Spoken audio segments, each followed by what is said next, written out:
All right. Oh, actually, I don't have the audio on.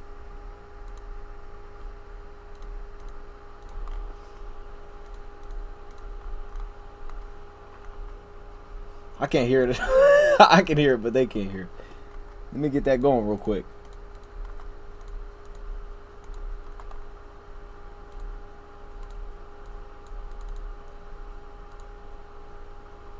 Chat, where we at? I don't know. I took it off the screen. Oh, here we go. There we go. Oh, wait. There we go. Yeah, okay. Now I ain't just bobbing to nothing. All right. Let me get the chat pulled up. Chat, how we doing? Ooh, man, I saw that. I saw y'all were the chat was kind of popping a little bit. I was really struggling to get it on the screen. I was trying to be cool. I was like, I'm gonna play the beat, have that pop up on the screen. It's gonna look sweet. Didn't really happen. I think one comment popped up. Not sure why. So, shout out to JT. With that, hey, we're back, man. It's let me actually turn this down because this is loud for me. I don't know how loud this is for you guys. This is actually really loud. All right, let's do that. Let's just have it as a nice little background. I'm going to address, yes, Rad is not here today. Actually, Rad's been moving all over the place, okay? So, you know, he's not here today. But with that said, I haven't done a video in a couple days, and it feels weird. So I was like, I'm just going to go live. It's kind of like, it's sort of late. If I try to record now, I'm going to be pushing through the night trying to edit it. So I'm like, you don't forget it. We're just going live. We're just going to talk about it because I'm still trying to figure out what my schedule is going to be looking like going forward. I know I won't be streaming Sunday, which is sad, but it's preseason, so it's okay, you know. But with that said, I'm still working, figuring that out, what that's going to look like so that you guys know going forward. But it's been a few days, and there's things that have happened. So I was like, let me go live. Let's just talk about it. Let's talk the roster. Let's talk the news. Other hard knocks happened. So we're just gonna, we're just gonna chat up. I may cut these into segments. I don't know. Probably not. The video probably won't go like that. That's always the plan, right? Like, hey, I'm gonna cut these into segments. No, this isn't ESPN. This doesn't come out that well. What's up, Timmy? Timmy was in here early. Oh, Daryl was in here first though. Been here before I was. What's up, Giovanni with the yo? Anthony, the analytics den. What's going on, man? Corey, Tyler. Like the vids, homie. Appreciate you. Football is on. I saw that. Right when I started, I saw that. I'm like, oh, it's Thursday. It's got to be football on. Packers, Chiefs. Did Rodgers play? Probably not. No, Mahomes played last week, so they probably didn't play again. But I saw they were losing. I saw it was 10-7, so that just makes me feel good. I don't know how they were playing, but if they're losing, I feel good. Hey. Anyway, dope music. Yeah, hey. Spotify, they got some fire. Now, once it gets kind of going through the playlist, it starts to get like, what are we listening to here? And the names get kind of funky. One of them's called like Ice Cube or something. It's terrible. But everything, hey, you know what? At the top of the playlist is fire. So I do rock with the intro there. John, what's going on, John? That was JT's comment. All right. Let me skip over some and then we'll just dive into this. Sounds clean on your end, but you believe in Funchess? Ooh, that's a good name, man. This is tough. Yeah, Sean D and Hamilton. Let's just announce that real quick. That kind of went under the radar because, usually we're talking about like cuts. I mean, it was supposed to cut down to 5, and there was like no cuts that happened, so it'd been easy to forget that the Lions actually had to open up 5 roster spots, but they did. I know I didn't do a video, but that's why we're here now. If you haven't seen it, you probably have. How did the Lions do it? Well, one, they did cut Sean D on Hamilton, which is unfortunate, but understandable. I mean, there wasn't, you know what I mean? There was no way I was putting him above anybody else at the linebacker position. I thought he's been solid, but he's had no flash plays. He's at the bottom of the depth chart, so I can't say it's a shock. Ooh, this beat's got the fire. But the other moves that they made to open up the other 5 spots is they decided that the 4 players that were on the PUP list, including Jason Kabinda, Josh Paschal. Let's do this. Jason Kabinda, Josh Paschal, not Jerry Jacobs. Forgetting one. I know Jameson Williams on the NFI list because his happened in college. There was a 4th one in there. This is bad. What was the 4th one?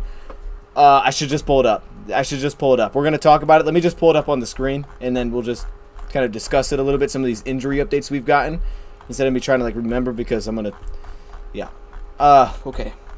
It's an Romeo. Gosh, that's an obvious one. How did I? Romeo's so obvious. It's hard to remember that actually. Yeah, Romeo. There you go. Yeah, but Shawnee and Hamilton was unfortunate. Yeah, I definitely liked him last year, but maybe that speaks to our linebacker group. Maybe it speaks to our linebacker group, but maybe it also speaks to the defensive line in front of him. Because I thought Shawnee and Hamilton was showing out, specifically in coverage. But this year, he didn't separate himself in any spot to me. So I don't know. I like our depth. I've been saying it. I like the depth that we have. And really, across the board, when I try to do these cuts, I struggle. I really struggle trying to do this. So I'm going to show you guys what I got. I'm going to show you guys what I got at this point in time, even though we can't really project these injuries and stuff and how they're going to do stuff with that. But I'm going to show you what I got. With that said, let me throw this up real quick. Let's just... What is it this one? Chat, how we doing, man? Give me a 1 through 10. How we doing? And now give me an emoji. Tell me how you're doing right now. Okay, this is... Oh, it's not on the screen? Ah, it's behind my camera. I see. Oh, okay. Well, let's... Woo! It's like I've never done this before. That's what it's like. Okay. Anyway, let's try to figure this. All right, here we go. It's just been a minute, man. OBS is different. You got to get used to it, man. All right, here we go. Let's put this on the screen, and an ad's playing. This is perfect timing, though. This is fantastic. All right, let me get the stop with the ads, man. We struggling. All right, mute it. A lot going on right now. A lot going on. We're good though. We're good. Let's throw this up on the screen. I'm gonna block my face for a second, just to make it look a little better. I'll block my face so you guys can see what we're talking about. This is all the stuff that I've heard. We're getting like less, practice news and things like that because of not injuries, but because of where we're at. But this is what I've seen and I've heard. So let's just roll through this, and then chat. I'm gonna get back to you. Josh Paschal's reserve pup list. Jason Cabinda's on the reserve pup list. Now, what this is these guys were already on, if you guys remember, the active pup list. So the Lions can put these guys on this list, and when you do that, they will miss the first 4 weeks of the season. However, they won't count against the roster. The thing is, though, if you're doing that, obviously you can't practice or play through that time period, so you're guaranteeing that they're out. Now, with guys, I believe that with guys that were not on that list, if you try to put them on IR to open up the roster spot, those guys would be out for the season if you did it before they made it through 53 cuts. Shout out to the emojis. I see it. Y'all are killing it right now with the birthday cakes. Okay, Tyler, are you all right? Giovanni, he's just thinking. My man's chilling at work. He didn't even have an emoji. He's just chilling. All right, I see you. Peanuts. All right. Mohammed with the fire. I like that. YouTube. Okay, that makes sense. The winky face. Money tree football. Not sure I get the tree one in there. I get the other two, kind of. The tree just seems completely random. Like you just threw a tree in there. Do what you got to do. Analytics Den, feeling good. I see you. So that's that. Those are the players that are on that list. So, for example, if we try to put Julian on this list, open up spot, if we put him on, the reserve list, he'd be out for the season. He would have to make it through the 53-man cuts to somehow, to not be out for the season. So that's that. They did not put Jerry Jacobs on it. Dan Campbell's explanation wasn't necessarily that they think he's going to be back for the first 4 weeks. It was just more so that he'll possibly have the opportunity to practice if we don't put him on that list. Doesn't mean he would be able to play in the first 4 weeks. I feel like with a lot of these guys, a lot of them is probably going to be after the bye week. Just because of the way it all sets up. Oh.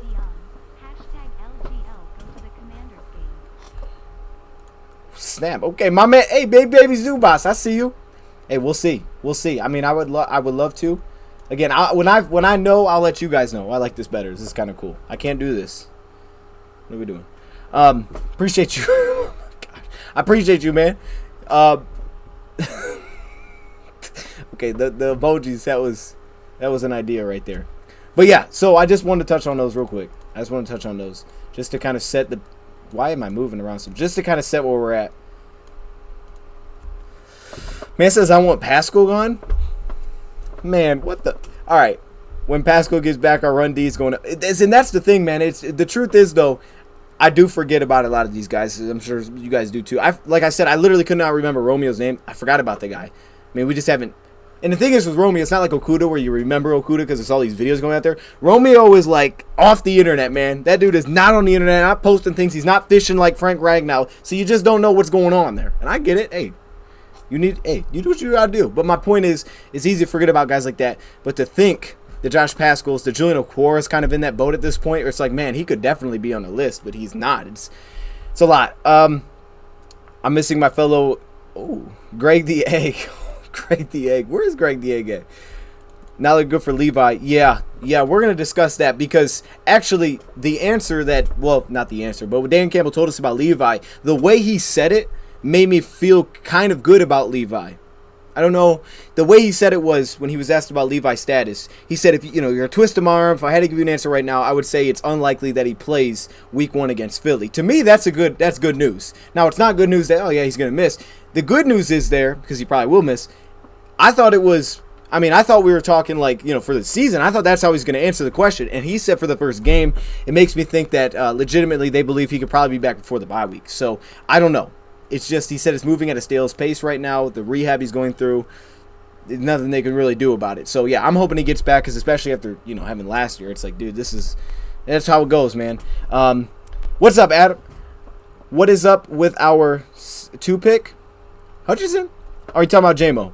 I think he's talking about J-Mo. Yeah, J-Mo is J-Mo's in the same boat he has been in. Now Dan Campbell said, kind of re-jog my memory here. He said about the Jameson Williams injury, again, he talked about wanting to have him have that strength back, and he did say that it happened around a similar time of Jerry Jacobs. Of course, this was in college. Injury time around the same time, but Jerry Jacobs, he said, is ahead of schedule. Everybody heals at their own time. So for him, it's still the idea of, he's got to build up the strength, be able to make the cuts, protect himself. And because he's a rookie, he thinks it's a little bit different because it's going to be his first time in the NFL. I can kind of get that.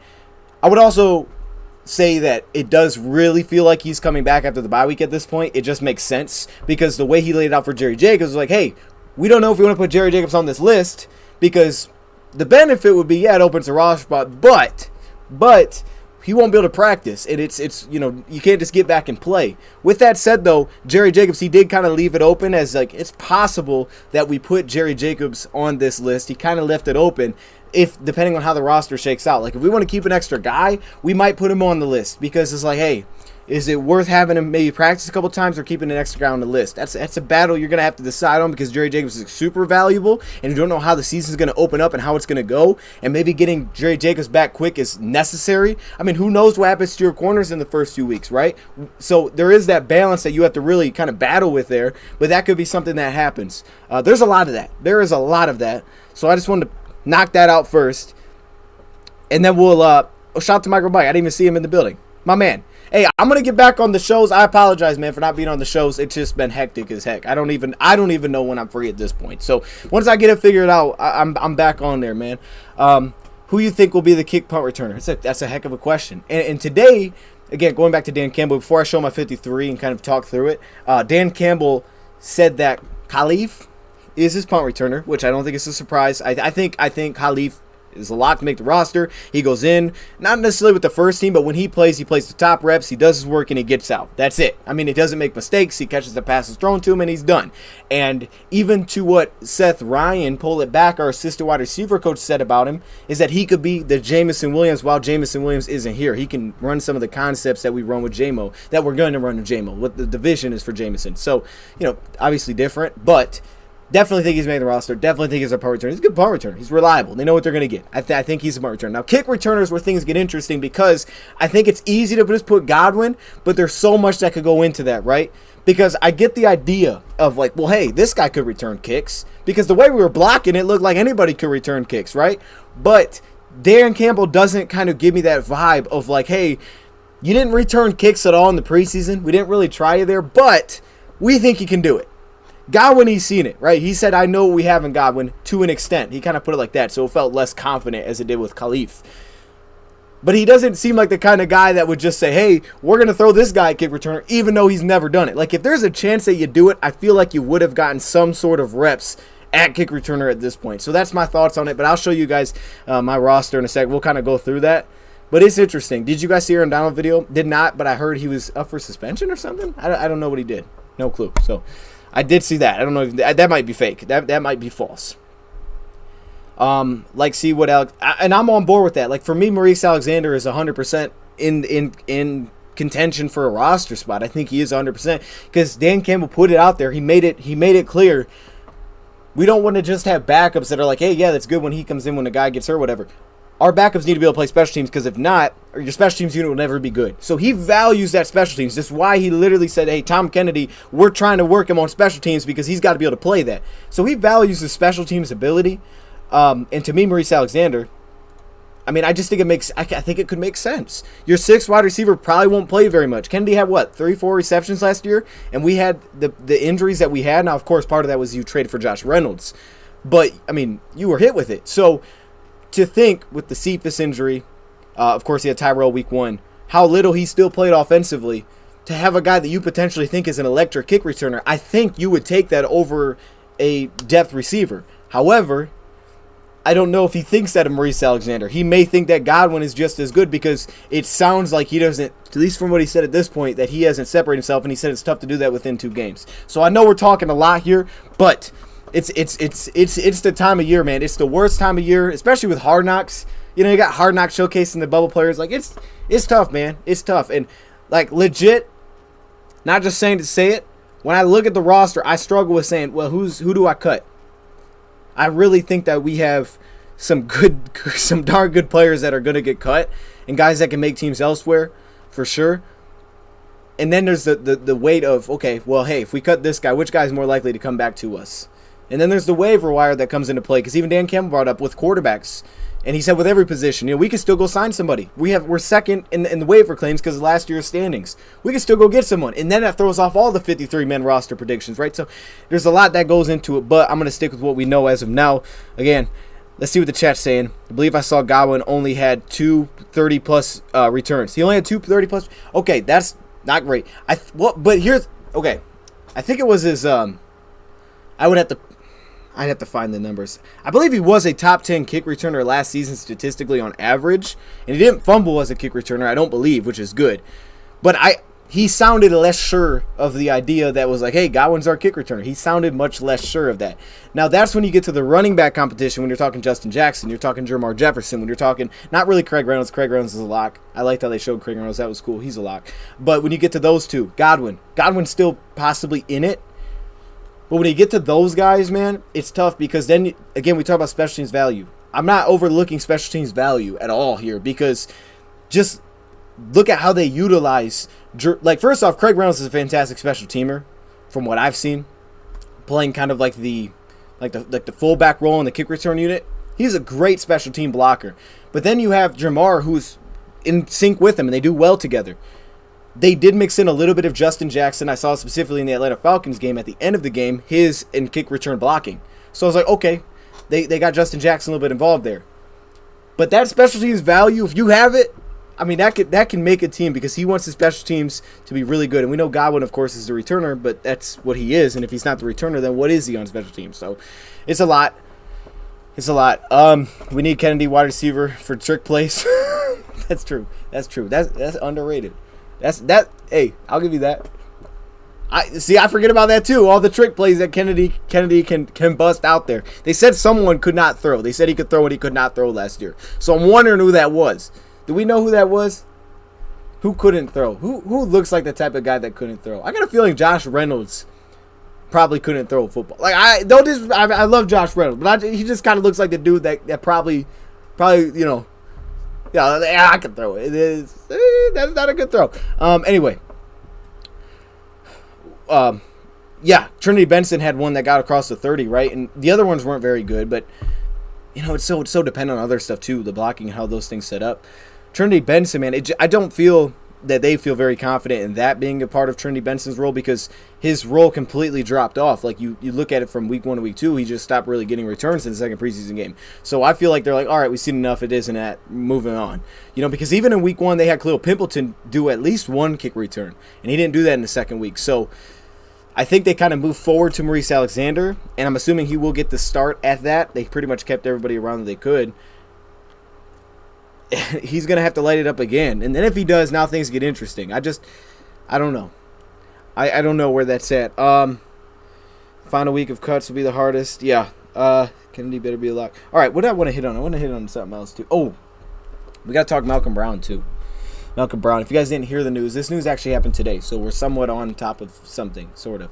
Malcom Brown, defensive tackle, 28-year-old. He was most recently with the Jacksonville Jaguars. He did spend time with the New Orleans Saints 2019-2020. He got a nice little deal there, and then he, also got traded to the Jaguars. Jaguars wanted him to give him a 7th-round pick. They signed him to a nice little extension, 2 years, $11 million. He was originally signed to a 3-year, $15 million deal by the New Orleans Saints, a former first-round pick number 32 back in 2015.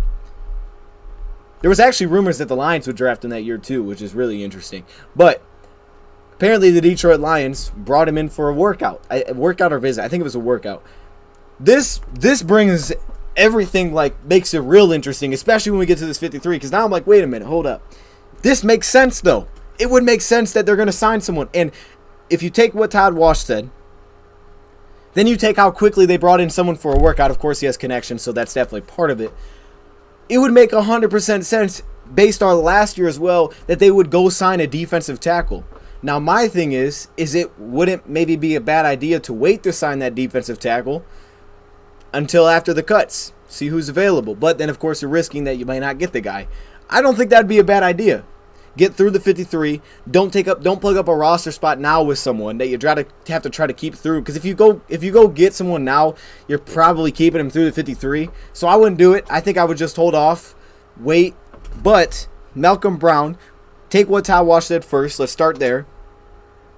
Todd Wash said that the Detroit Lions wanted a little more girth. They wanted a little more depth. They talked about it after the first preseason game, after the Atlanta game, that they wanted a little bit more girth in there because Ali McNeil, he said they would utilize more at the 3 technique position, which is an outside shade of an offensive guard, so kicking him out a little bit more.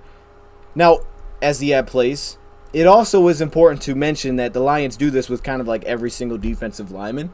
Michael Brockers plays nose, plays 3. He did say that when Brockers is out there, he plays nose, and Brockers, but that's not always the case. I even saw that flip sometimes too. The point is, though, all the guys in the interior basically play both positions in this defense.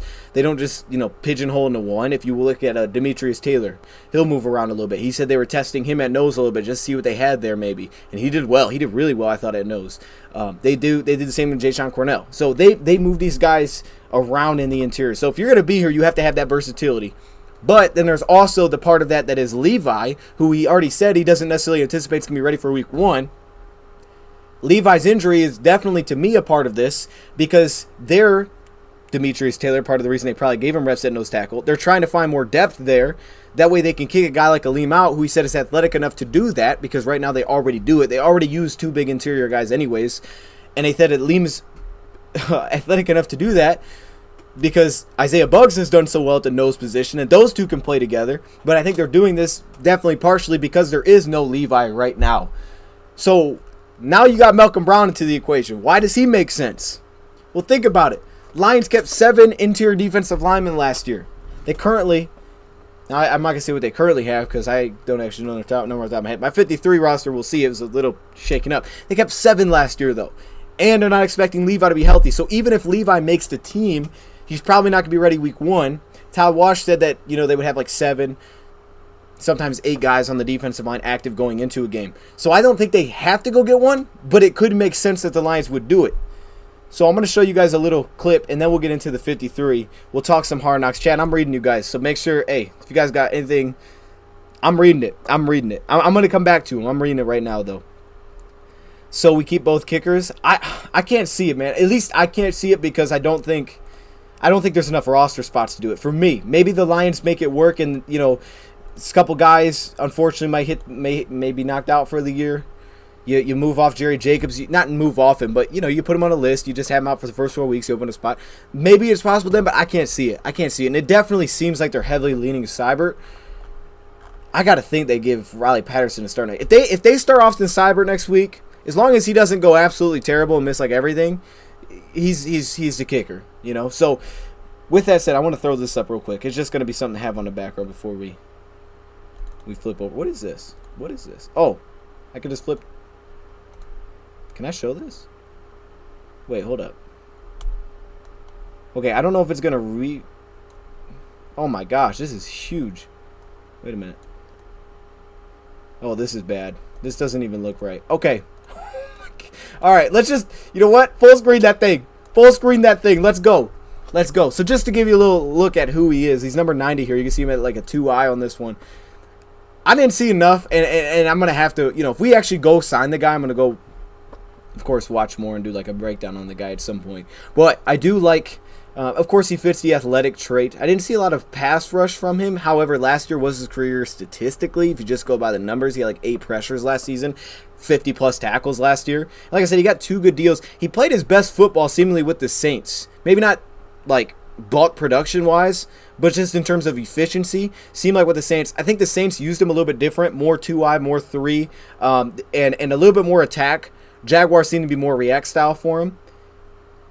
However, there he is on a nose. Man, you could see that first step there. I like him because he seems pretty athletic in terms of, not like, the fastest guy out there, but he seems, I'm missing a word here for some reason. I can't think right now. Like flexible. He's a good flexible athlete that seemed, with the first step, his ability to move the line of scrimmage, kind of contort his body. He seemed like he had pretty consistent low pad level, which is one of the things they love about Demetrius Taylor. So he has the explosiveness. The reason he was a first round pick. He's a really good athlete, and he seems like a pretty smart player too. There was actually one play I watched where he didn't get pass rush. He actually dropped back into coverage. The dude's 300. The dude is 6'2", 320 pounds. 6'2", 320 pounds. Dropped into coverage. He's a good athlete. Now he does seem to have issues with double teams. Definitely seem like an issue. He does seem to lack some just straight up strength. Like when he gets in the pads, he does have some extension and some bull rush every once in a while. I didn't see a lot of pass rush wins, like at all. I mean, I guess he had like 1 sack, I think, in 2020. I didn't see much pass rush wins there, but he did seem to show some effort, which kind of led to like sometimes you get maybe like a late pressure, which is why he had. I mean, 8's not a lot, right? But I don't dislike the player. I wouldn't say I like him as much as Bugs, but I wouldn't say I saw as much as Bugs. I watched like 3 games of the guy. But I could understand. I definitely could. And again, the flexibility they need there between these guys, I like it, man. I could see it definitely happening. It seems like we have tough cuts to make. Anyone you think we can trade that might be cutting anyways? That's a good question. One guy, I wouldn't do it, but I'm curious. I don't think it'll happen. Would definitely be Julian Okwara. I mean, he just comes to mind because, to me, right? You think about the position. They haven't seen him very much, even though he was the starter coming in. You think about the position of James Houston. You think about Anthony Pittman and how he's starting in that role, and how Anthony Pittman maybe isn't the pass rusher that Julian is. He's definitely not the pass rusher, and why I would definitely keep him. But it's one that's a little bit interesting because the injuries and stuff. I don't know what his value would be. He had a good season last year. I wouldn't trade him, but it's something that if there is a guy, that one kind of comes to mind a little bit because I definitely ain't just cutting dude. I ain't cutting him. I ain't cutting him and getting nothing for him. And I don't think we should. I think we should keep him around. But, just depending on how they feel about it long term, maybe. I don't know. I mean, obviously, I'm probably going to trade him injured. But he would be the guy that comes to mind a little bit there. He reminds me of Clay Matthews. Don't know why. Are you talking about Alex? That was funny. Y'all saw that? He ain't had to do it like that. He said Thor. We were all thinking that he said it. Hey, shout out to you, my guy with the Thor. Okay. I rock with it though. It was funny. That was good. I'm glad they threw that in. Hard Knocks was good, man. A couple of notes from Hard Knocks. First off, they did focus on the bubble guys, right? You had Obina Eze, which Obina Eze was probably the funniest. But you feel bad a little bit too, right? You do because with the kill one got me. The kill one got me when he said kill what? And then Campbell's like, man, we got to know who we got. He was better in the Colts game. That was shown in the Atlanta game, though, I think. And he was really struggling in the Atlanta game. But then the part where they had him, like, in the... I don't even know where it was. where the guy was telling him, he said, who you cheating? And I think we know, like, oh, yeah, you're cheating yourself. Like, that's the answer, right? We get it. We've heard that before. He just sat there quiet. I was like, bro, he don't know what he's talking about. He don't know what he's talking about. He said nobody. Like, oh, my goodness. I get it though, like I understand like why he wouldn't understand that. But that was I love Isam Obina Eze, man. I don't think he's making the team, but I love Isam Obina Eze. That was cool to show him off a little bit. They also showed off Khalil. It makes it tough, man, because these guys are probably gonna get cut. Some of them are gonna get cut. Khalil Pimpleton. I don't know. It's just tough, especially when you see the fans' reaction. The drops, the drag. It looks like they kind of showcased that he really dropped it. I was like, oh, it's unfortunate, but he made some good catches again. I just don't think he stood out enough.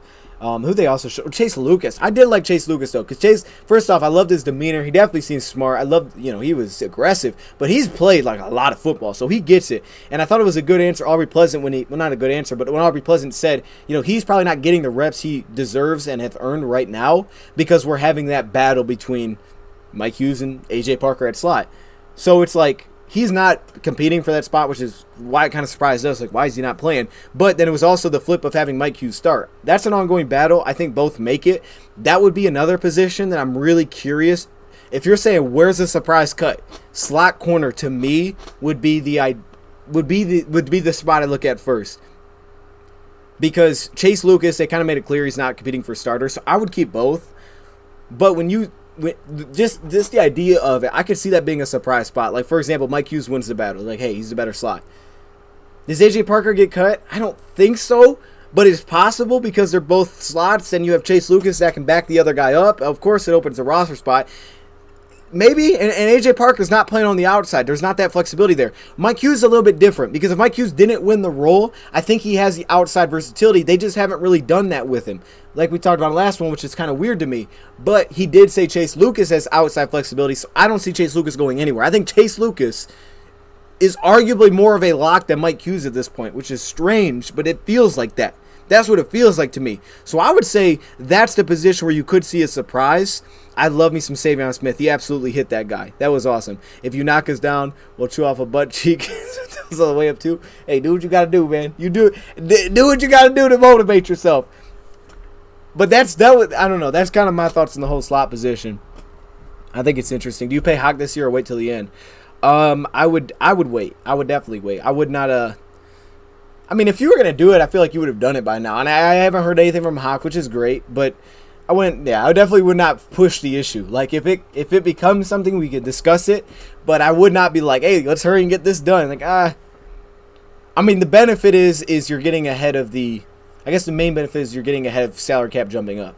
But I think he's gonna get signed though. So I guess I'm not completely against it. I would wait. Mike Hughes has experience. I'm a big Mike Hughes fan. I loved that we signed him. I thought he was going to be such a big part of this defense. And what's funny is when I did my Mike Hughes kind of breakdown is first time I went through it, I was like, I like him more on the outside. I come back, I do this huge cornerback, film breakdown, all that stuff. And I'm like, you know what? I really like the idea of trying him as slot. Because AJ Parker, as much as I like AJ Parker, as much smart as I think he is, as much as I think he's reliable, I really don't love his man coverage. I think he's limited there. I think he's a smart zone player. But Mike Hughes will mix it up and hit. Absolutely would hit. I think you got to pull it back a little bit to when he was with the Vikings to really see him hit. He's, I think, he's got a much higher ceiling in terms of man coverage from that position. And he lurks too, man. So I really was like, man, I could see this guy start. And I don't know. I like him. He could play. He's got experience, like you said. Obviously, he's another former first-round pick. They said they liked him coming out. They haven't really used him on the outside to me, so that's the one where I'm like, I'm not sure if they're going to do it or not. But to me, I'm really excited with the idea of keeping AJ Parker and Mike Hughes winning the slot role this year. I'm really excited about that potential because it's going to obviously motivate AJ Parker, but Mike Hughes is only on a one-year deal.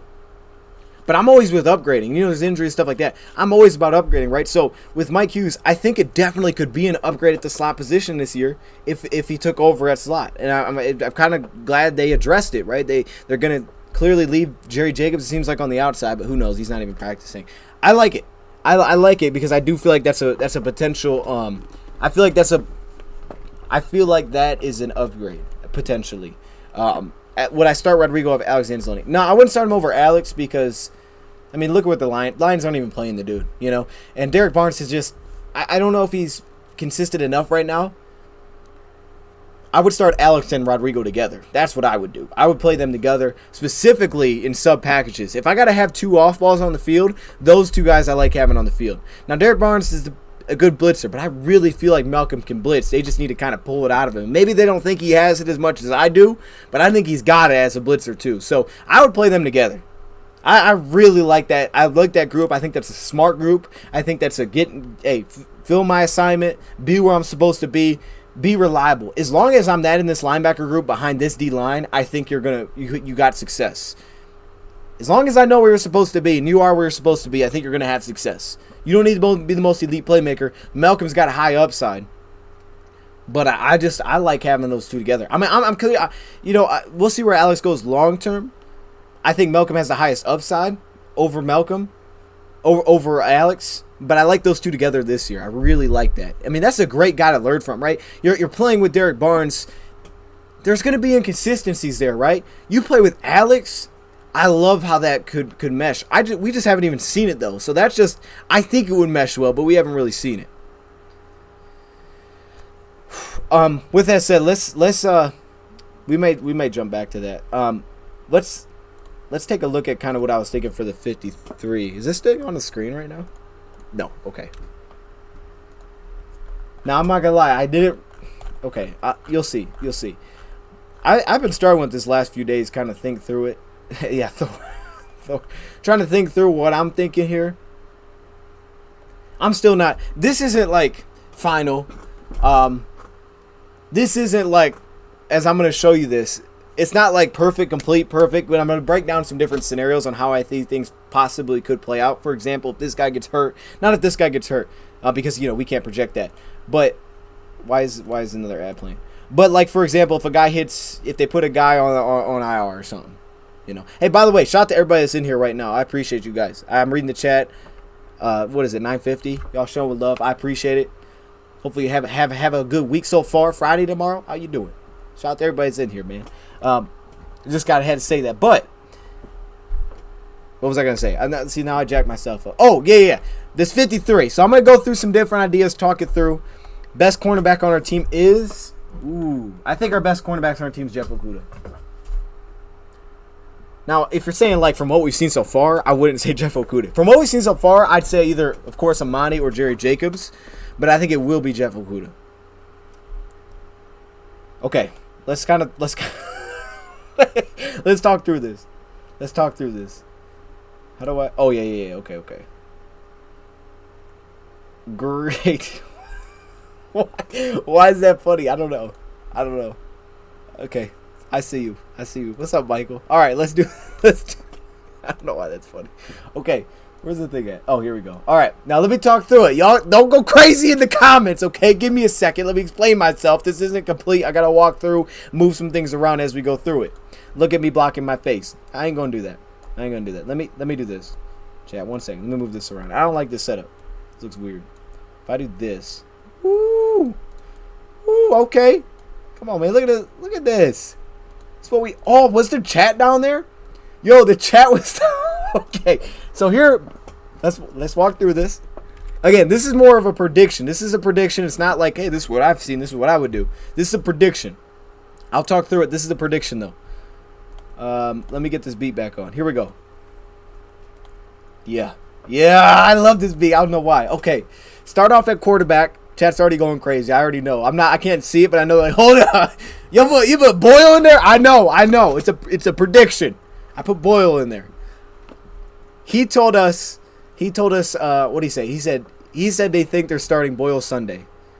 So shout out to my man Michael becoming a starter member. Appreciate you, man. Michael, I see you. Let's get some birthday cakes for Michael. But okay. He did say that he thinks that Boyle's going to be starting, Sunday's game.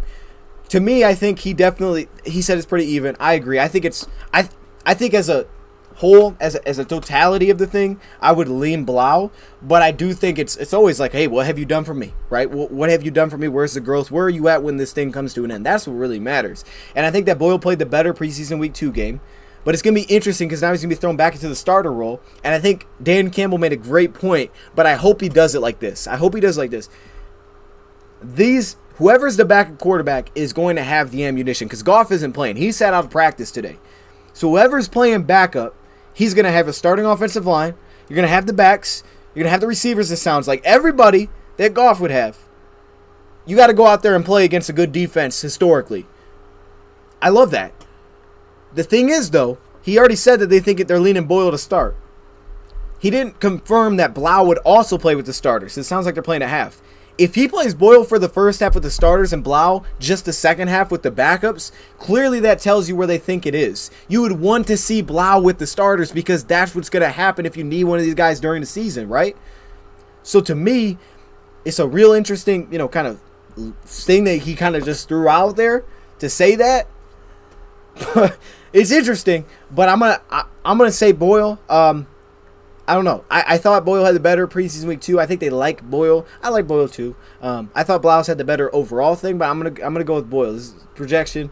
We'll talk back through that, but I kind of hope they play both guys with the starters. I would like to see them play both with the offensive line and the backs and stuff, just to see how they both do. I mean, we've never really seen that, at least with this squad. So I'd like to see it. I like to see how it looks. And Boyle being thrown back into the starting lineup is going to be very interesting.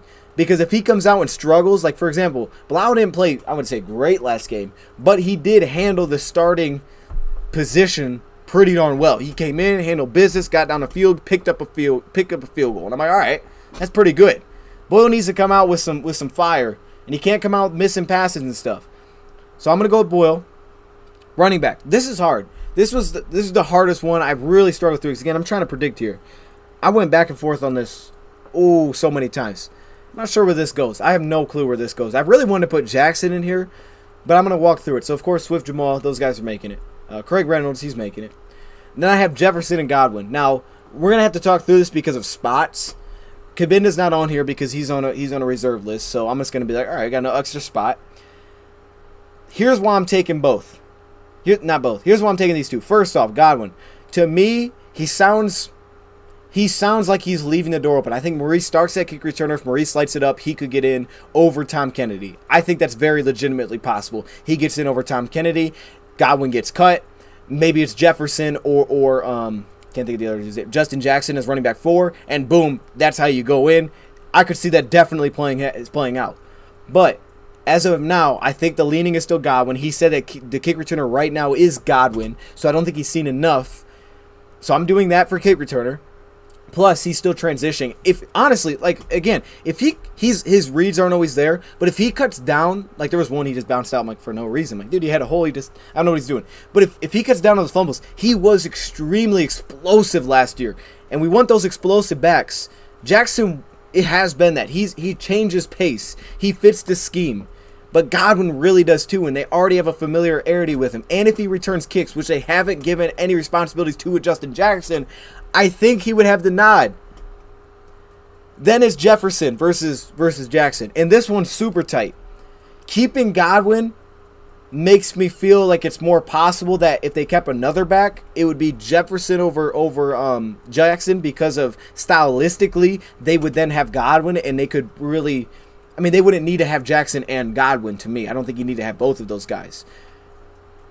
Jefferson's special teams ability gets him in here to me. Again, with depth. And again, don't worry about the order here. Jefferson could be running back 5. Who knows how long it goes, but special teams ability they love. And the way that him and Craig have played in special teams, and the way that they've maintained those roles throughout. Because we saw a little bit of Jackson in the second at the end of the was it Atlanta or last week? Either way, we saw at the end of the preseason game. The way that those guys have handled business together on special teams, I think he loves the special teams value. He always talks about it from depth guys. I think they could go with both. Put that duo together, and they're feeling like, hey, anybody can return behind those guys. So I'm rolling with that for now. I feel really weird putting those 5 running backs. Last year we had 5, but Cabinda counted. This year we don't have Cabinda. So it's strange. Anyway, let's talk through it. Let's continue. Is that Malcom Brown? I'm going to explain that one because that one doesn't really count. I'll explain it. So we have DJ Chark, wide receiver. St. Brown, of course. Josh Reynolds, of course. Quintez Cephas, something he's on the bubble, something he's not. I guess he's back to practice. We just haven't heard much from him. He's making the team to me. I mean, again, you did enough last year. It's like, for example, if Josh Reynolds didn't play at all in the preseason, he didn't practice at all, I'm probably still keeping Josh Reynolds. And it's not like Quintez Cephas has missed the entire time. He's done enough for me. He's done enough for me to say he's making the team. All right? Khalif Raymond, he's already basically put it out there. He's making the team. Now, is his role going to be smaller? Probably. Maybe bigger until JMO comes back. He's playing with the top reps. He's their punt returner. He's made it clear. He gave him a 2-year deal. He's making the team. Tom Kennedy. Woo! I struggled. As I said, I think if Maurice Alexander has a good week 3, if he has a couple big more returns, couple big more returns. Is that English? A couple of big returns. I think he legitimately probably wins this battle.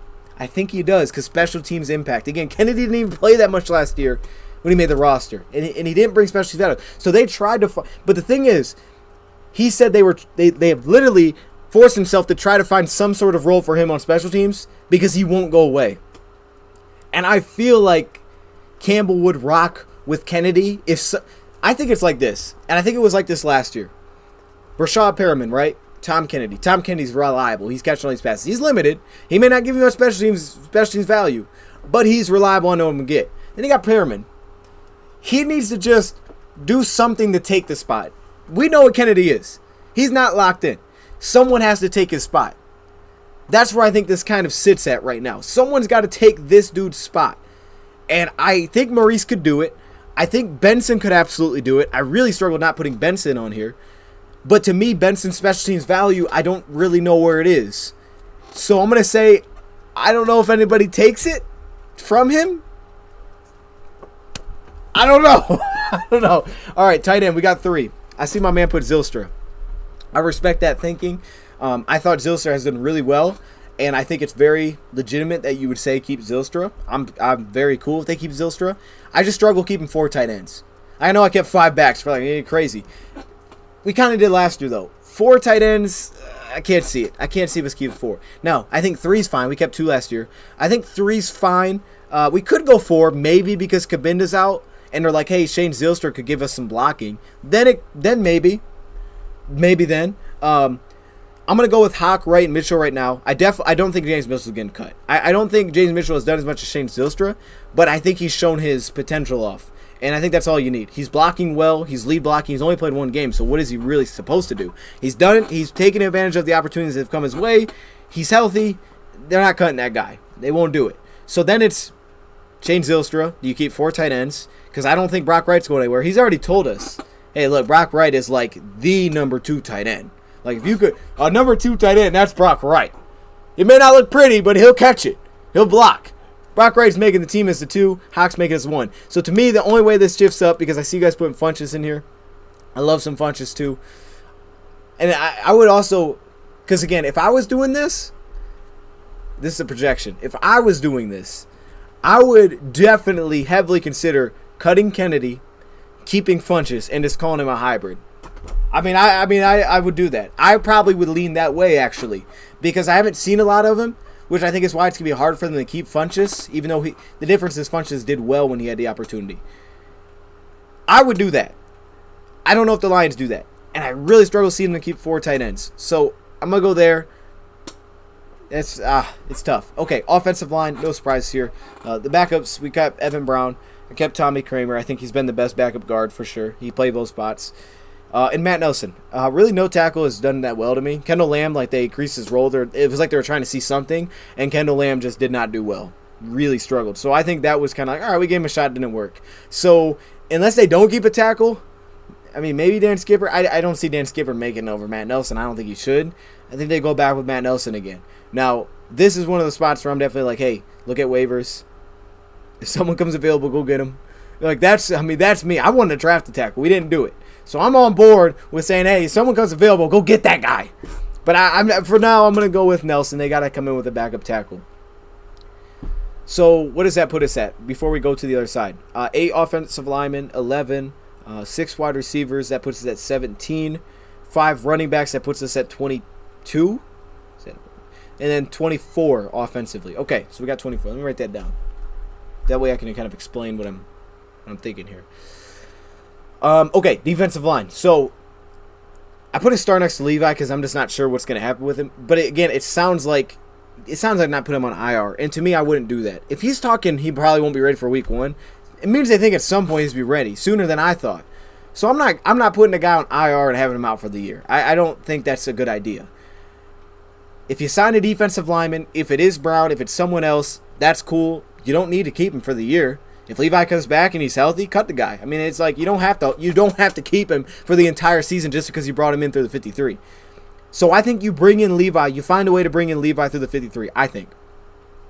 Isaiah Buggs, I think, has earned it. He's played really well, and actually to the point now where they're moving around a lean because how well Isaiah Buggs played. He's played his butt off at nose. I love what he has done. Does Eze make it? I don't think so. I was hoping coming into it, he had a long way to go, but I don't think so. I don't think he's played that well. I would love Funchess though. Yo, I'm on board with you guys there, but I struggle seeing it right now. It'd be cool too. Like, he's got the Michigan connections. We know how much they like the Michigan connection. And then Brocker's making it. Demetrius Taylor, to me, is making it. He's played really well in the interior, and they try to move him around. He played well there, so he's making it. John Kaminsky, I think Todd Wash actually says some really good things about. Demetrius on there. Demetrius Taylor. I think he said some really good things about John Kaminsky when he was saying, like, hey, yeah, John is like his first time playing, I think, what did he say? I can't remember what it was, like power end or something. And he did that, and he handled it well. And he did all his run fits. He doesn't have, he's not an edge rusher. But for some of the tighter defensive end alignments, like we're not talking wide alignments, he could handle that. He is mainly an interior rusher that can stop the heck out of the run. He is a valuable asset to this defense. He's got to make the team. I really think all those guys are locks. Taylor may be the furthest out, but I think they're all locks to me. I mean, really. So then it begs the question of, do we keep 7? That's where it comes down. So I'm going to explain that. For now, I'm going to say Brown doesn't make it. We haven't signed him yet. So let's just pretend whoever that is, defensive line that comes available.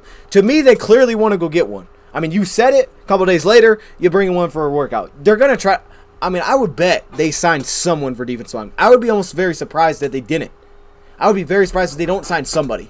So someone's, I think, coming in there. It's just who and when, and do they decide to say, hey, look, because my idea is, if you want, and depending on who's available, you might have to go get them now. But if you could, come in without an extra defense lineman, go in with 6, get through the cuts, then go get someone once you're through the cuts. Get through the cuts, then go get someone. Potentially think about putting Levi at that point on IR. Have him out for a couple weeks. He's not out for the year. You go get a defensive lineman to help replace him while he's out. Once Levi can come back and healthy, you can cut the guy. Boom. I would think about doing that, but again, we don't know who's going to be available. Okay, so we'll come back to that. So we're at 24. We're at 30 right now. Edge rusher, Hutchinson, Charles. All right, we know they're making it. Julian Okwara, I put a star because we just haven't seen him, but I still think he's going to make the team. He was our starting Sam. Pittman's become that since he's gone, but I also feel like the edge rush value is just too high. I mean, I really do. It's like, man, he's good pass rusher, and they love pass rushers. I struggle seeing him get cut. Now, what's tough about this, again, Julian Okwara makes it real interesting, because if Julian Okwara, and I don't even know where he's at. Like, is Julian healthy at all? Like, is Julian in a spot right now where they're thinking he might not come back this year? I don't know. So I'm very curious to see how they feel about Julian. But if they feel like he's going to get back, to me, makes the roster. And if he makes this roster, then I definitely think James Houston has a legitimate shot of being cut, because I don't think Houston's put much good on film for them. Again, I struggle cutting rookies, but hey, you got to cut down, man. So it's tough. So maybe this is a spot where you say, let's just keep 4 backs. Cut Godwin, cut Jackson. Maybe one of them can get back on practice squad, and we keep the edge rusher. I'm not mad at that idea either. Austin Bryant, I highlighted him because I think he's going to be a key. He's going to be a key of this defense. He is working his way up. He's going to be huge as to me, as a strong side DN for us. He's going to be big time. His flexibility is going to be huge. He's going to play a legitimate role, I think, for this defense, and he's mixing it at Sam. Now, here's where it all kind of becomes real interesting. He doesn't have, to me, some of the, how would I say it, like the movement skills for Sam. I'm counting Sam as an edge rusher.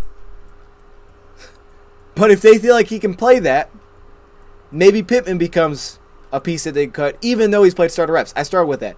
Maybe, instead of that, it's Julian. Maybe they're saying, hey, we'll feel good about where Julian's at.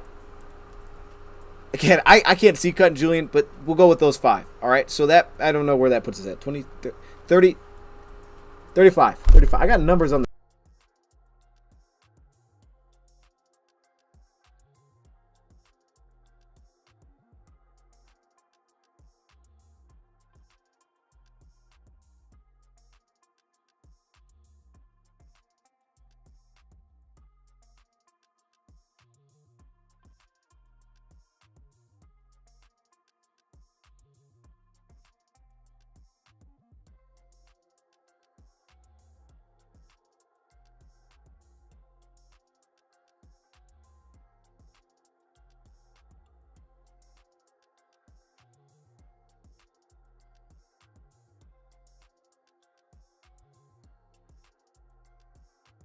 Second chat.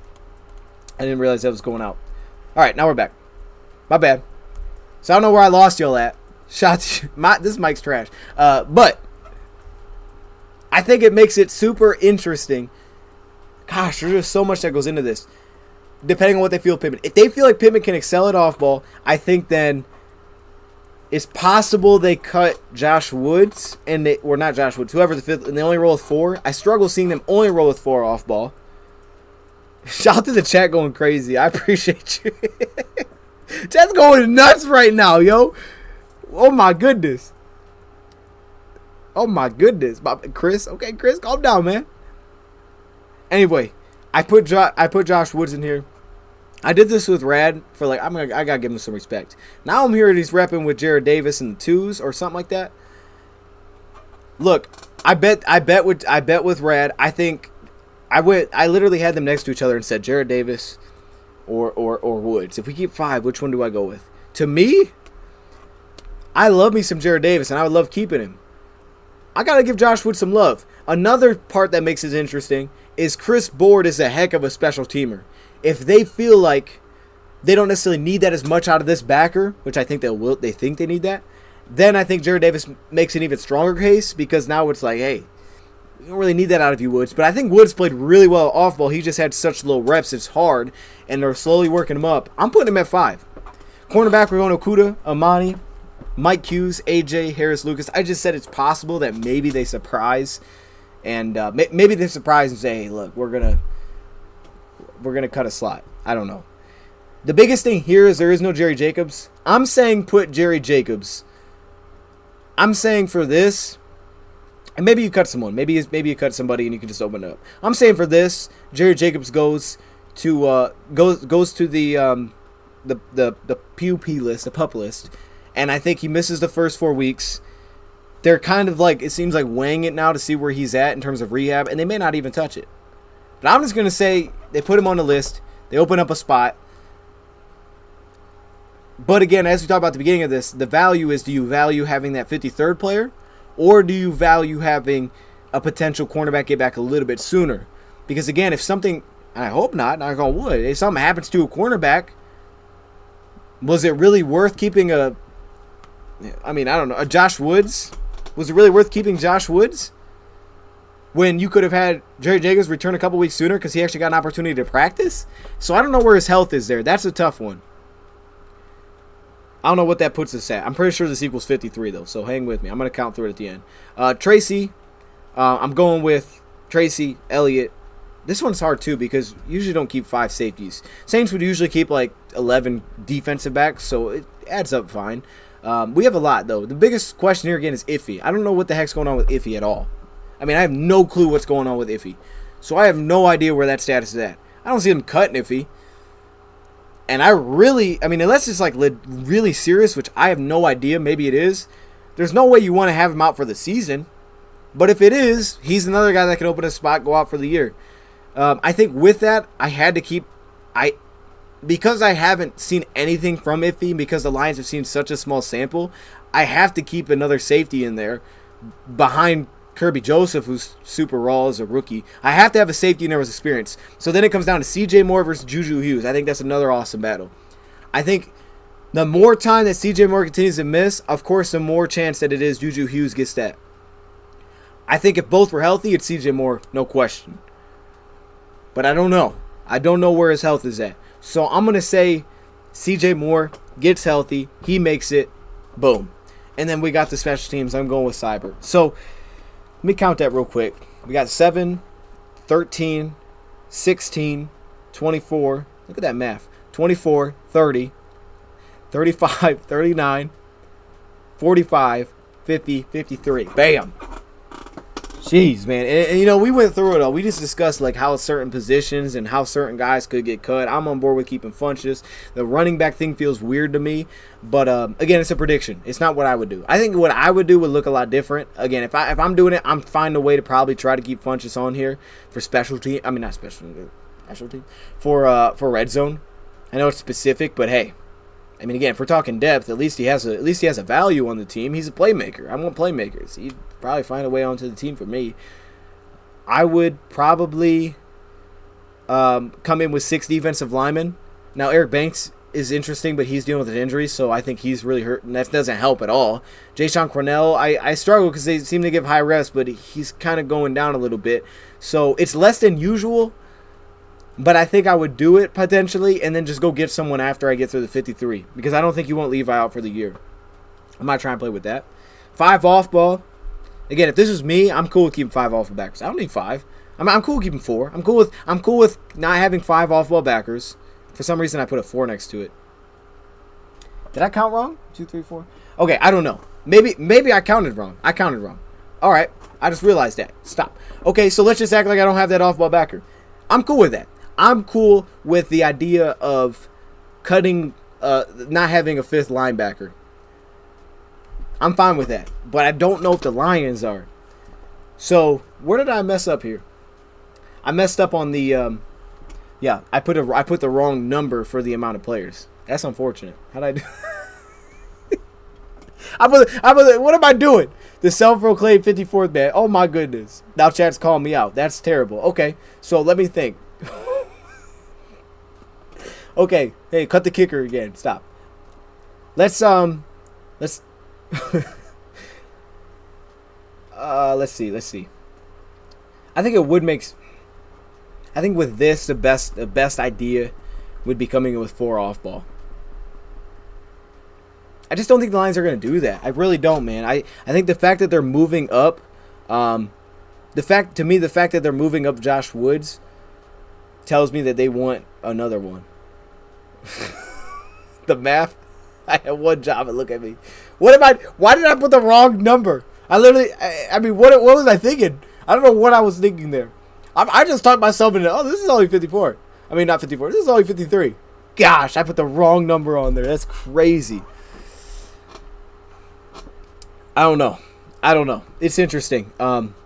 But yeah, I think everybody on here has a specific role. I would say Josh Woods. I would take Josh Woods out because Chris Board can play special teams. Maybe Chris Board is a surprise cut. I mean, I think his contract's a little bit heftier. It's like 1.7 mil or something. But I don't think it's to the point where he can't be moved. I mean, everybody can be cut. So I think Chris Board could potentially be the next guy out. Chris Board could be. And then you go Josh Woods. But I'm going to say one of those two because the other one can kind of pick up the slack on special teams for them. And Anthony Pittman plays a huge special teams role, so I don't see him going anywhere. He plays on kickoff. He plays on everything. And they may see some versatility, so it kind of opens up the potential to do that. I think you have to come in with at least a backup tackle. And I think Kramer and Brown are locks. It's tough, man. It's tough. And again, I struggle seeing them only come in with 5 receivers. Like, they could. I'm going to show you. I like Board in coverage too, but to be honest, man, I like Josh Woods when he's been in coverage. I think Josh Woods has been really good in coverage. I think Josh Woods has been good across every. I mean, he's arguably been the best linebacker through preseason. To me. So and what he does on special teams, he's always making plays. It's like, hey, I mean, they said they're going to give it to guys that earn it. And I understand he doesn't get the flash because where he is on the depth chart because of part of the position he plays. But he's earned legitimate talk to make this team. They're going to give it to the guys that earn it. Well, to me, Josh Woods has earned it. He's shown it on the field that he's earned a shot to make this team, to me. So, I don't know. Yeah. It's interesting. But then, of course, like I said, maybe a guy, jumps on a list and then opens up a spot. It's tough, man. It's tough. We'll have more clarification after next game because I'm going to get a lot of clarification once we see Maurice Alexander again. Maurice Alexander lights it up. Hey, I'm just saying, Maurice Alexander might be 6. Could they go with 5? Could they go with 5? Could they go with 5 backs? I mean, not 5 backs. Could they go with 5 receivers? I don't know. Cephas coming off an injury. I think you could. You could. You could do it. Teams just usually don't do it. The running back one is tough because I just don't see. I don't know how they cut those. Like, I don't know how they cut the guys with that special teams. If they didn't play on special teams, I would cut one of them. I just don't see how, because they're just not really repping anybody there. I mean, I could say, okay, hey, look, Justin Jackson played the end of the game as a kick return, other returner. Okay, but then I still am stuck in the same predicament, because who's my kick returner? Is it Tom Kennedy? So I think Maurice Alexander would actually be a really good problem to have. If Maurice Alexander made the team, it'd be a very good problem to have for the Lions, because it could honestly open up running back position. It could open up roster spots because it could lighten the running backs that you're keeping. I think if he lights it up, Godwin's probably out. Now you're at 4 backs, and then you know what? Keep Justin Jackson if you want. Keep Jackson, keep Jamar, whatever you want to do there. Boom, I think you're good to go. But if he doesn't, it's tough, man. It's tough. I don't know, man. But I think right now that's how I'm rolling with it. I just need a little more from Maurice, because Campbell does not seem like he has been swayed to the side of. I think I'm going to go with Maurice. He just hasn't seemed like he's swayed over there yet. And again, Campbell is not the type of guy to me that is not going to come in with a guy that has not. I don't know. I mean, but then he pulled it back and said, well, what about Corey Ballentine, right? Corey Ballentine, we signed him and he returned. Yeah, I mean, maybe. So maybe they do. Maybe they do. Maybe they do. Maybe they shock and they come in with a guy that has not returned kicks. Maybe that's what they do. And they're like, look, we're going to give it to someone that hasn't done it at all. I just don't see it happening, man. I really don't, because it's not, even in practice, like, you're just, that the guys that they're repping are specific, and I don't think Trinity Benson's at all won that role. Trinity Benson hasn't had enough good it's not even that he didn't have enough good returns. They stopped returning him. I mean, he returned, and in the second game, they basically just didn't have him return kicks. And I definitely don't think it was like, well, we saw what we need to see from you, Trinity. Like, it wasn't like that. If Trinity Benson did well, bro, Trinity Benson's on the roster to me. So, I don't know, man. It's tough. And that's my explanation. I'm keeping Jamar over him because I got Godwin. I don't need both backs. And because Jamar's special teams impact to me is much higher than Jackson. But I love the battle. But I definitely think the special teams impact will win here, unless Godwin's not the returner. Then everything becomes interesting. So, I don't know. But again, I think stylistically, you look at the schema running, there's a reason that Jackson is having 67. He's a different scheme type. And I think Godwin kind of fills that. And if Godwin's the returner, they're not keeping Jackson over Godwin, because they haven't repped. If they would have repped Jackson as a returner, I would put Jackson on here over Godwin, but they haven't, and I don't see him doing it. So I'm just like, man, I don't know what to do with this, but that's how we're gonna rock with it, man. That's how we're gonna rock with it. Does Godwin get picked up? I don't know, man. It's tough. It's tough because, like, he wasn't just drafted, so maybe he doesn't. I don't know. And then what do? Do you bring that guy out from the practice squad every week to return kicks? I mean, it's probably not going to happen either, man. So, I don't know. I'm going to leave it there, though. I'm going to leave it there. Even though somehow I got 54 players. We explained it. We'll just rock with the 54. It is what it is. It is what it is. Let me get this beats back rolling. That felt good to go through. It's going to change. Oh gosh, what is that? It's going to change. There is a chat on here. There is a chat on here. I didn't know that was there. Let me get that on the screen. Okay, actually I don't know how to get it on the screen. Let me not act like I know what I'm doing. Alright, let's just move on. Okay. I can't remember what else I wanted to hit on. I'm going to read through the chat. Chat, if you guys got any questions, thoughts, whatever you got, throw them in there, man. It's good to get back on here. Who is practice squad on O-line? Ooh, could Stenberg be on there? Maybe. Maybe Stenberg. I mean, I don't... Stenberg could fit this power scheme really well. I just don't think he's... And I don't think he's done enough, or maybe some team will go sign him. The thing is, though, O-line are so valuable, man. They get snatched. O-linemen get snatched. Even if they're not... I mean, if they got any type of potential, they're getting snatched up. So it's like... I don't know, man. I mean, I don't know. I think they just get snatched up like that to me. So maybe he comes back. I think Stenberg could come back. He hasn't. Kendall Lamb probably wouldn't be a practice squad player. I mean, I think he can keep anybody in practice squad now. He's 30, but I don't think he'll be there. Someone new. I mean, I would hopefully someone new. That's it. Hopefully someone new, man. That's all I can hope for, man. That's it. Jarvis, there you go, Jarvis. They'll put Jarvis on there because he hasn't even practiced that. He's missing time with injuries too. So put Jarvis on there. Put Jarvis on the practice squad. I'm cool with that. You got a little versatility. You got a little upside. Jarvis might get picked. Nah, Jarvis won't get picked up. He was UDFA. I don't think he will. I don't think he will. Craig is running back 4. Jackson is 3. Okay, now you tripping, Logan. Nolan. I said Logan. I'm sorry. Nolan, come on, man. You talking crazy. You talking crazy. Come on, man. I'm not mad at the Jackson takes. I know I'm in my what is this called? I'm a minority here. But again, it's a projection. It's not what I would do. It's a projection. I kind of explained it, but come on, man. Craig ran up like Craig's a dog, man. Craig's a dog. I love that though. I loved how they. Oh, does this beat good? My earbuds just died. Is this beat fire?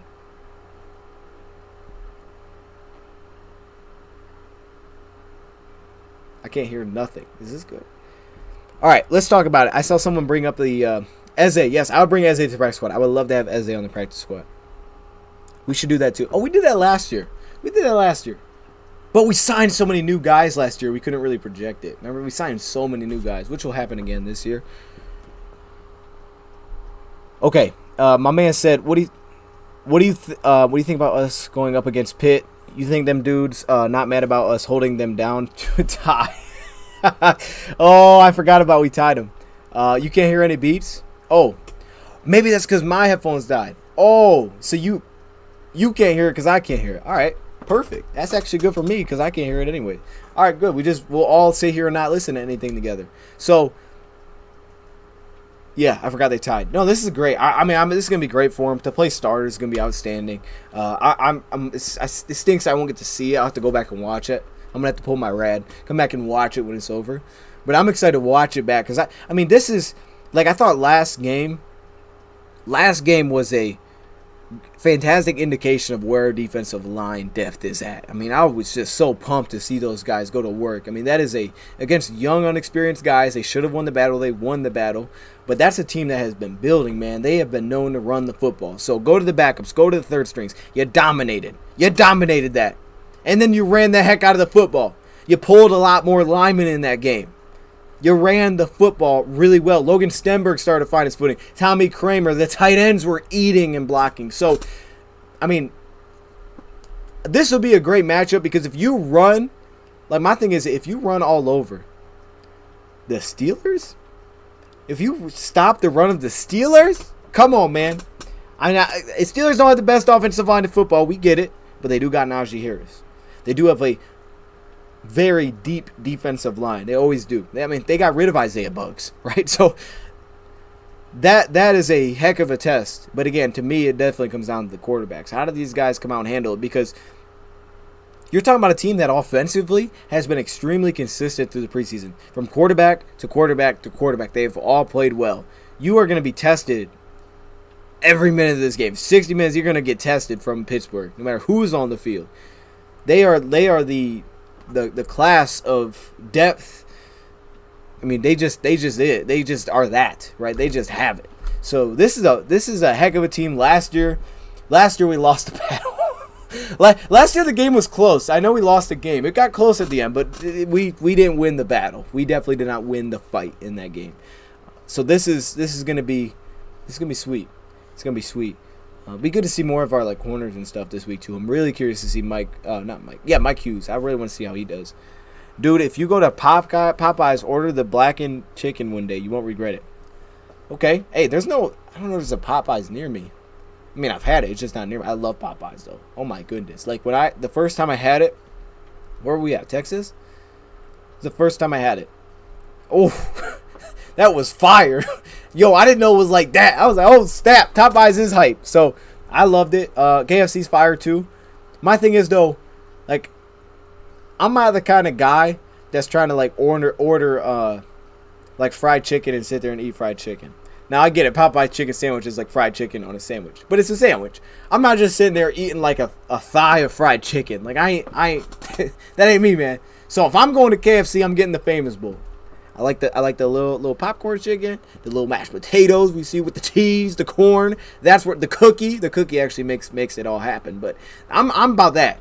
I ain't about the go get a little, that all greasy. Like, nah, man, that ain't it for me. But they might have sandwiches there. I just never had them. They probably do have sandwiches. I would assume all the competitions, they got sandwiches there. I just never had it. That was actually close to me, though. I've went to that a few times. So maybe that's what it is. I've had too much KFC. I haven't had enough Popeyes. Popeyes was fire. And there's always a line. There's one connected to a gas station when I go up to training camp. I don't know where it is.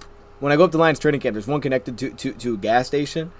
Oh, my gosh. The line is just crazy long when every time I get there. I'm like, man, this is whack.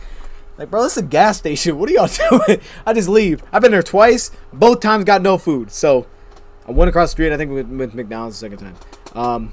Y'all been to Zaxby's? I've heard of it. Never had it, though. They're having a Cane's come near us soon. They're, like, installing it, which is awesome because was that my first time I had Cane's, too, was in Texas? No. I don't know where it was. It wasn't here. That was fire too, especially that sauce. They hype up the sauce, but it's legit. The sauce is fire. Gas station cuisine. There you go. That's what it was. Gas station cuisine. But I did like Cane's. Cane's was fire. The sauce was oh man. Wait. Actually, they do already have one sort of near us. Not really near me. I ain't gonna drive 45 minutes to go get Cane's and drive back home. That's crazy.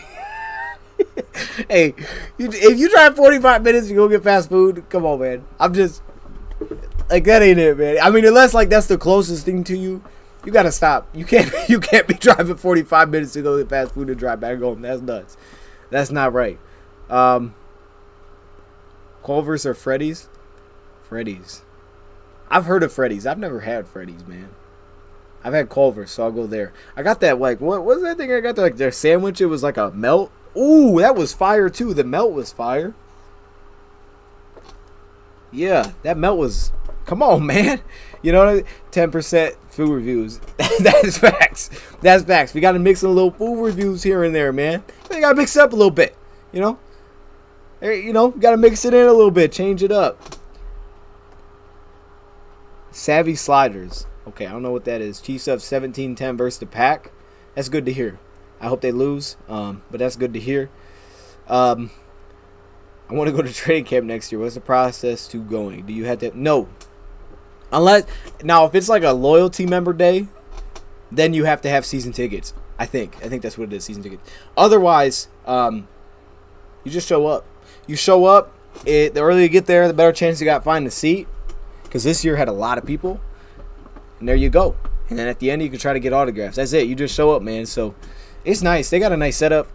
They've taken some things out. They've rearranged things. But it's always the same. They got a couple food stands if you want to buy some. They got tents for the fancy people.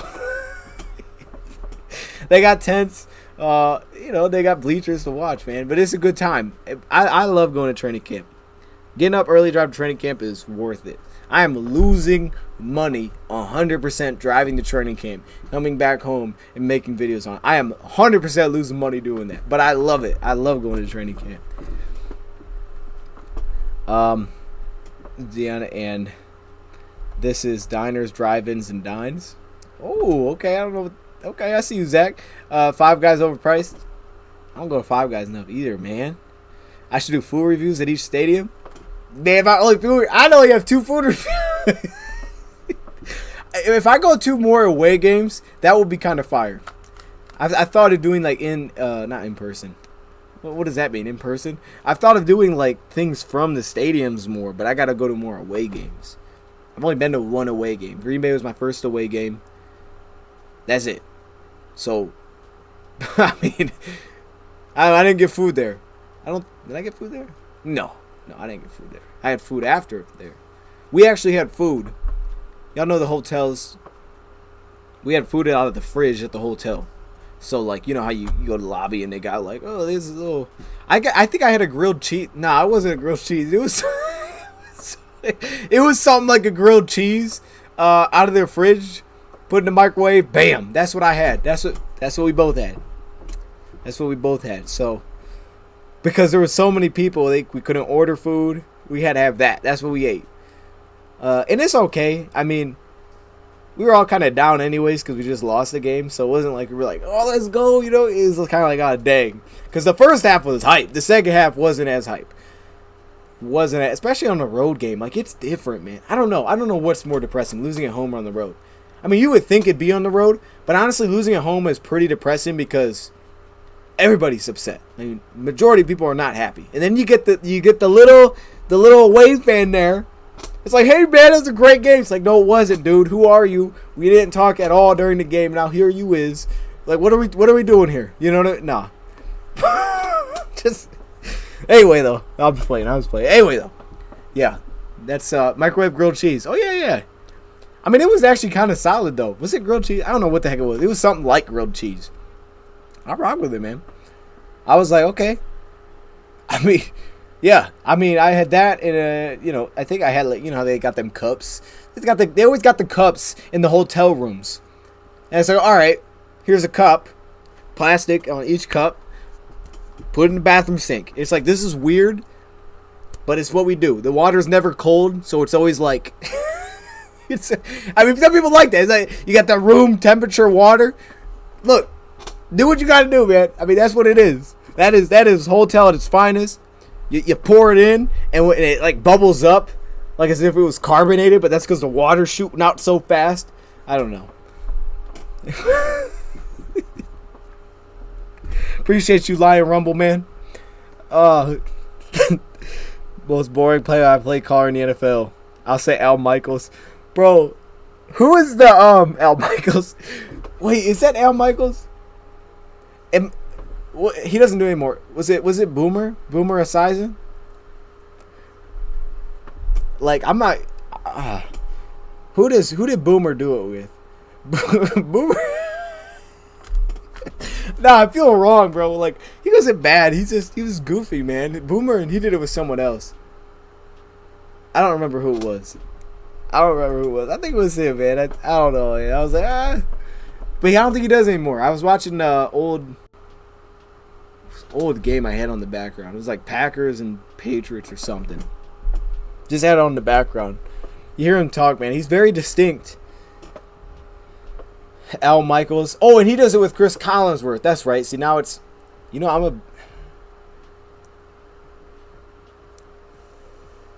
don't know, man. I don't know if I like that crew. I don't know if I like that.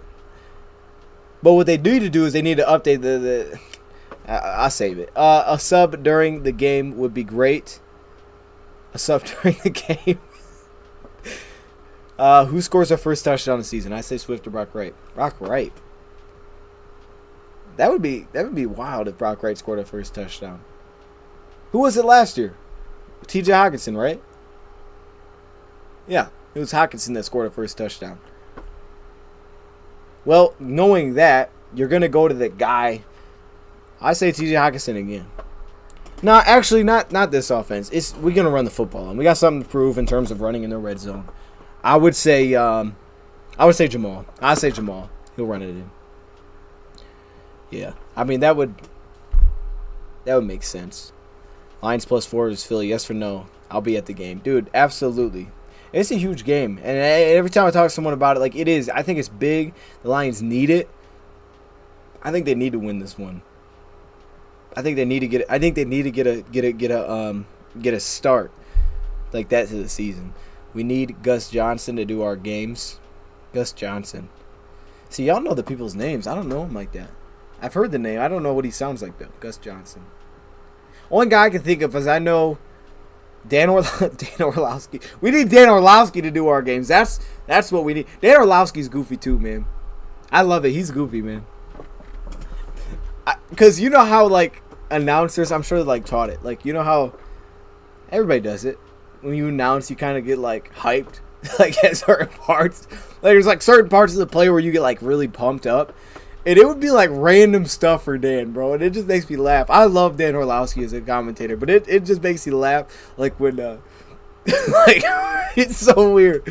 Like something would happen. Like for example, a quarterback might step up in the pocket, and he'd be like, "Look at him right there, steps up," and then he's like, and throws it deep. Like, what the heck? Like that was so random. I love it though. Because I don't think he's been doing it that long. But it's he does that all the time, bro. Oh my gosh. Oh my goodness. That's Dan Orlowski needs to do our games, man. Oh my gosh. With that, Chris, let's talk about that for a second. We have a very special. I don't know how to put this. A very special thing coming this season for streaming games. I'm talking about, because again, I don't know which games I'm going to be able to. I'm talking about taking it to a whole nother level this year. Not what you've seen in the preseason. Different level. Talk about watching the games with us while we react to it. I'm going to leave it there. That's what we're talking about this year. So there you go. It's gonna be fire. It's gonna be super fire. It's gonna be new, and we'll see how it goes. But it's gonna be outstanding. And again, I don't know which ones. I'll have to see how my thing works out. Which games I'm gonna be able to do it for. But it's gonna be sweet. I've already seen it, tested it. Always, it's gonna be sweet. So and there's probably gonna be at times this year for sure, where me and Rad do games together. So Rad will be in streams at times this year. It's going to be fire. I'm going to the Lions Nation Net office. That's not it. That ain't it. But it's a good guess. That's not it though. That ain't it either, Charles. Charles, I see you with the guesses there. I see you, but it's neither of those. You got to hold on to what I'm saying there. Y'all get to see the game with us. It's different, man. Do the Bills games? That would be awesome. Actually, the Bills-Rams, we might do that. I might do that to test it out. That's a good idea because we probably will do some Rams games this year, potentially. We'll see if I can do that or not. But that would be sweet. Open up the year. I'm going to be watching it. Everybody's going to be watching it. It's going to be fire. So, yeah, I'm pumped for that. I know we haven't had like a leak or talked about it very much. Me and Red will discuss it more, but just know the season's close and it's gonna be. You're close. I don't think you're gonna get it, man. I don't. It's not. I don't think it's guessable. But it's fire. Is this some VR thing? No, it's not a VR thing. With us on the couch, not a VR thing.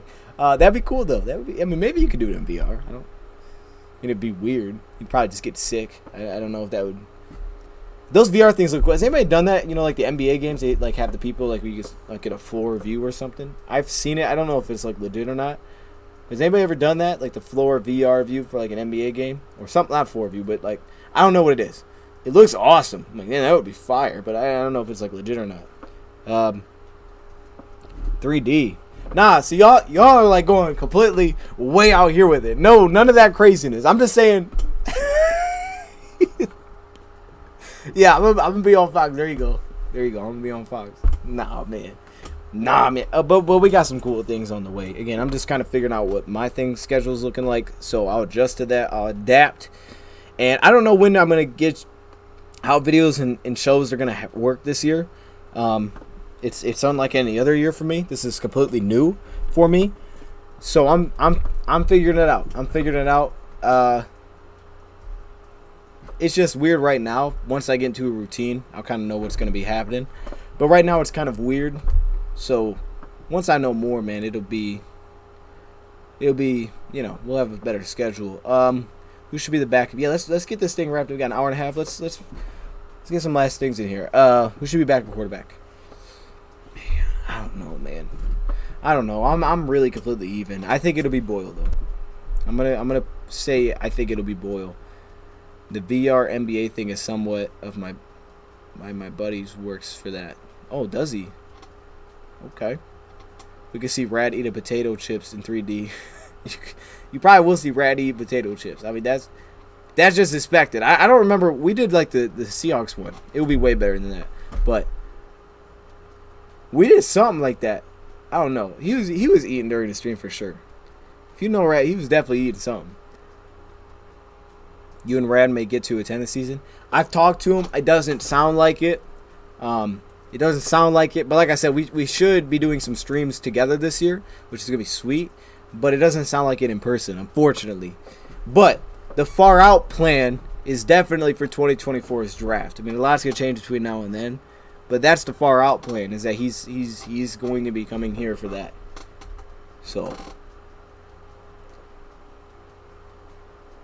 yeah. No, we got to do a show over there together. I don't think. Yeah, we have. I've hopped on there a couple times, for sure. It's always good jumping over there. Boyle quarterback 2, Blau fan. He'll be on the practice squad. Yeah, I think that's very possible. I struggle seeing him keep 3, man. Streaming from Ford Field. Man, y'all hype me up. Man, that'd be sweet. I don't know how I would do it. I mean, I wouldn't probably be able to see the game. I could have like a TV. That'd be awesome. No, not that though. Not that though.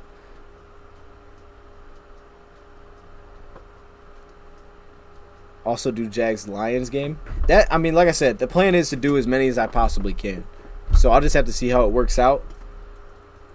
It would be crazy. Yeah, we got to have some kind of sweet setup. 90 seconds left. And the Chiefs are still winning, right?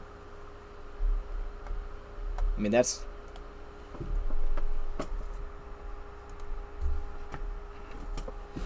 All right, man. This is a good show. I shout out to everybody that's in here. We talked Hard Knocks a little bit. We talked 53. We talked Lions roster news. We talked a little bit about Malcolm Brown. Here's what I'm going to do. I don't want to go back into it because it would kind of be random.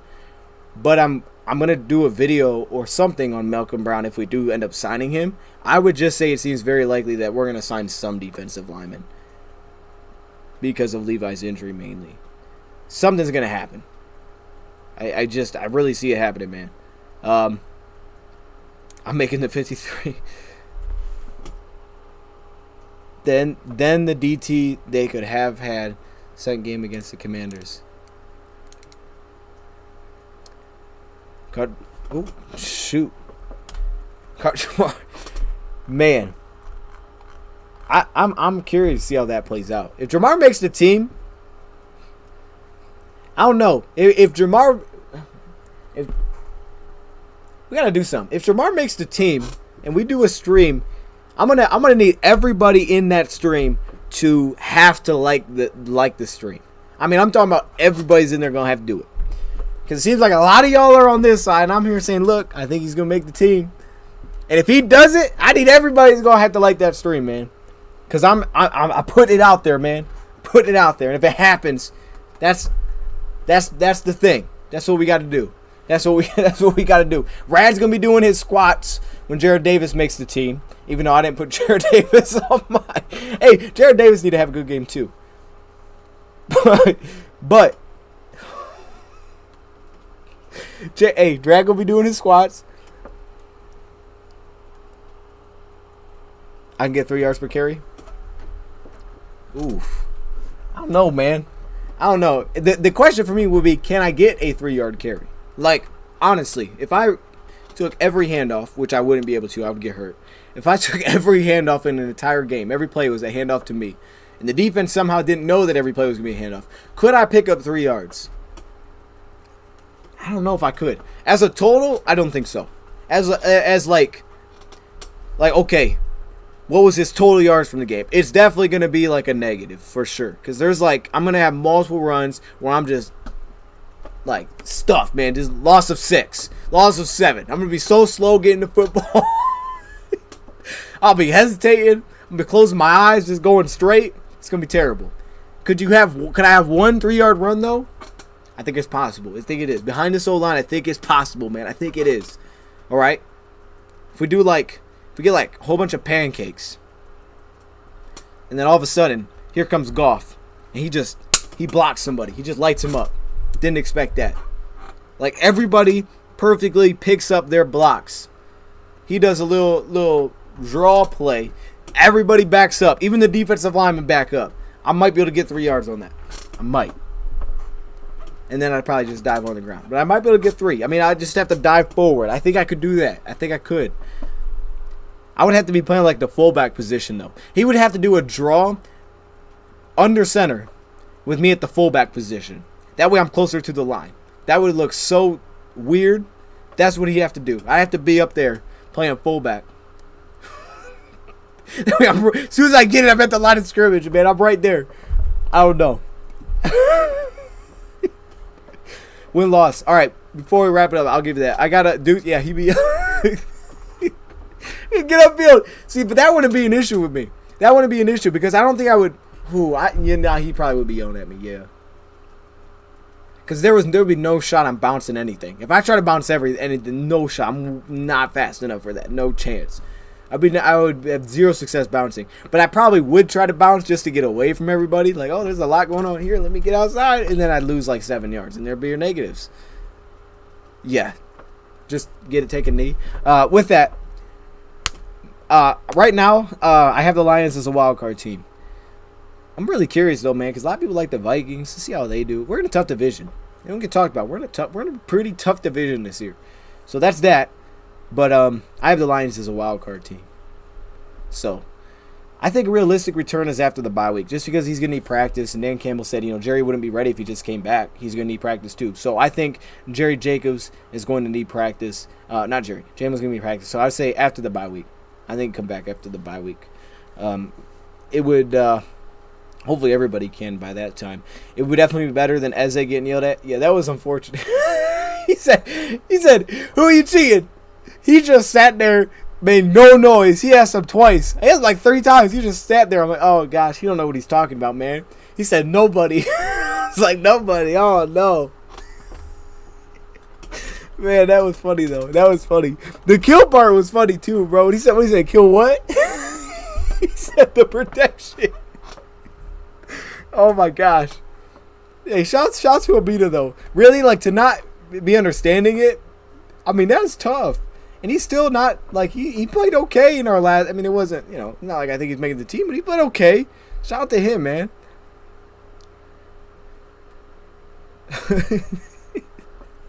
It's funny. That was so funny. Oh, Chiefs did win. Packers gave up. Game over. Good stuff. That's good stuff. At Wildcat or quarterback sneak. Whose fault? Oh shoot. That's good.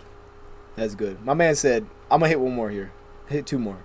My man said, Pascal, Levi, Cephas, Kabinda, Okuda, good players, but make me want to cut bait.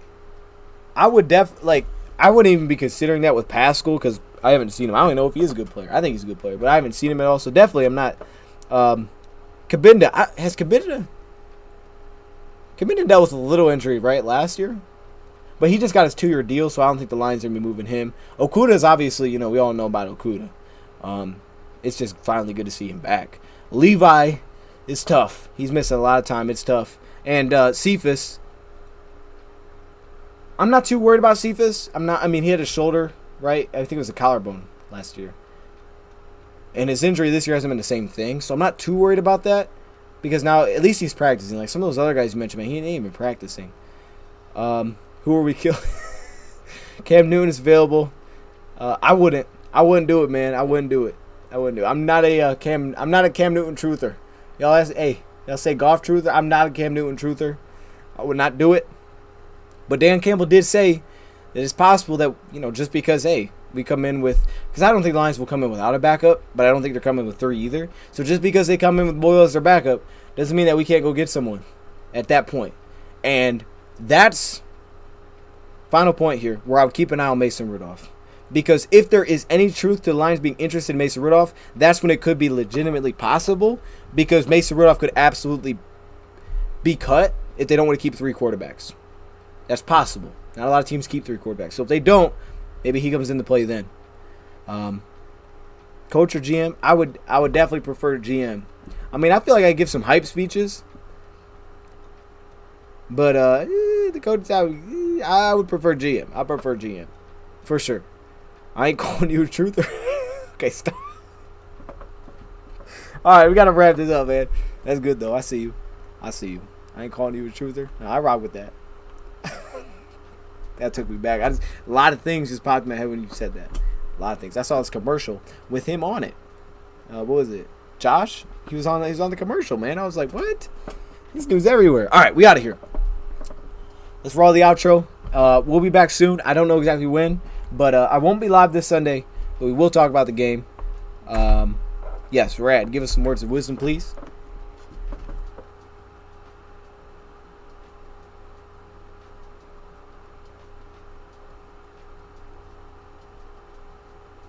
All right, perfect. Good stuff, Rad. We out.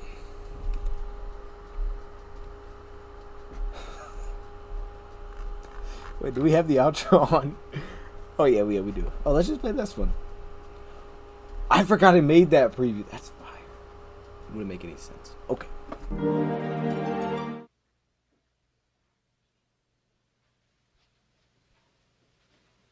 You're still here? It's over. Go home.